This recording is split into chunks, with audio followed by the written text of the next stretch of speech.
Today we're going to talk about special edition book creation because somebody asked, and I can teach myself to learn Python apparently, but I don't know how to make a nice little Greenstein sticker here. But I swear to God, somebody actually asked this question, so that's why I'm answering it. So yeah, I think probably what you're asking is like, how do you get started? But then also too, maybe how do you gain capacity? So let's talk about how to get started first. What I would do if I were you is I would get on the Kickstarter for Authors Facebook group, because even if you're not intentionally intending to do a Kickstarter, there's a lot of good information over there about different printers and different swag. And Anthea Sharp has a book out, Kickstarter for Authors, that explains like the ins and outs of running a Kickstarter, which is also good if you were interested in doing that. But if you aren't, that Facebook group is still a fantastic resource. So I would just search over there for things. Now, if you talk about the mechanics of creating a fancy book, you're going to need access to somebody who can format it for you or be able to do that formatting yourself. And you're going to need access to art. In regards to formatting it for yourself, you're probably going to want to use Vellum. I don't really know how Atticus works, but I do know that I hate Macs, and I bought a refurbished Mac just so I could run Vellum on it when my old 2013 MacBook died, which previously it's only job us to run Vellum. And now I am using the new one exclusively for Vellum because I understand how Vellum works, and it's kind of plug and play, and you're able to drag and drop and make things fancy on there. If you can't do it yourself, then you're going to have to pay somebody else to do it. And so it might wind up being better for you long term to learn how to do it yourself. I will be honest, I have outsourced most of my stuff to my PA at this point, but I still like to be able to look at my final files before I upload them because I have to upload them. Art. You will need art. So some of that art will be interior art. Some of that art might be cover art. Some of that art might be end pages or sprayed edges around the edge. There's a couple different kinds of edges. I've been doing sprayed edges. Let me grab my Kraken because I'm signing them here today. So those are sprayed edges, but there's a type of edges where they can do a couple pixels in on each page and create a pattern on the edge for you. That's called, I believe, forced edges. And look that up. And if you go to the Kickstarter Facebook group, somebody there will have deets on that for you. And those can be really attractive as well and are hugely popular and a layer of level easier than this.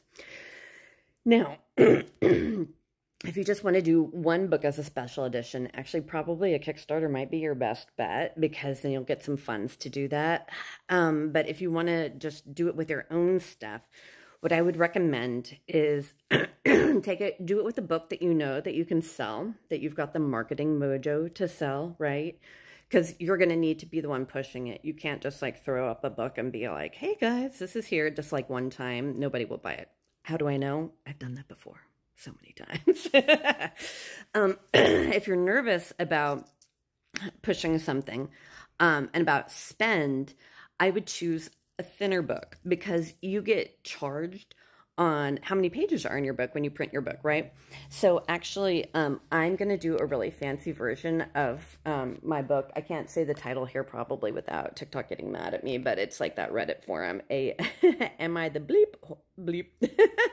And it's my Sapphic Monster romance. But one of the reasons why I'm doing it, in addition to the fact that it's going to be super timely for Pride in June, is the fact that it is a thinner book. So it is going to be cheaper for me, so I can have more bells and whistles for it because I want it to be like a hardback and I want it to be leather bound and fancy foil and stuff, so I can drop my money on making that edition particularly luxe because I'm not paying for the pages, but also too for the book storage because I think like 1,000 of those will take up about the space of 500 Krakens, and that is good because 500 Krakens is a lot of GD Krakens.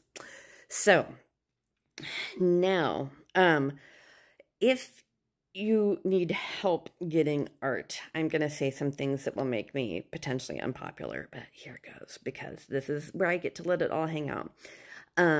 You can totally get material from like iStock photos and buy the rights. Always buy the rights for your photos before you use them. You don't want to get called out for that later. But so the edges for my special edition for The Haunted and the edges for my special edition for Guarded by the Spider, I believe I both got on Deposit Photos, actually. And then I just did some color touch-ups before I sent them in, but I bought licenses for those. So I know that's a totally valid decision that you can make. But these pretty edges on Guarded by the Kraken are actually AI art. And so... and that is an equally easy way for you to get art. I definitely support artists. I have a whole ecosystem around my crew right now that is constantly flowing and paying other people, which I actually love, because I want to be like, what's the point of being a girl boss if you can't share what's going on in your life and like doing well with others, right? That's like the whole freaking point of this, honestly. But part of the reason why I feel the need to use AI art for my stuff is the volume and the speed at which I need to move, because I'm not quite at a stage where I can look at my calendar, like the Willow Winter stage, where you're like, I probably have all my books planned out for the next 3 years, and I know, you know, each quarter what my fancy book box will be, and all the in-between things. Like, I'm not quite to that machine level yet, which... it's definitely where I want to be, absolutely. But because I'm not there yet, I'm a little more loosey-goosey. So, like, last year when I decided to do The Haunted, I was just like, oh, I have a Halloween book. Let's make this happen.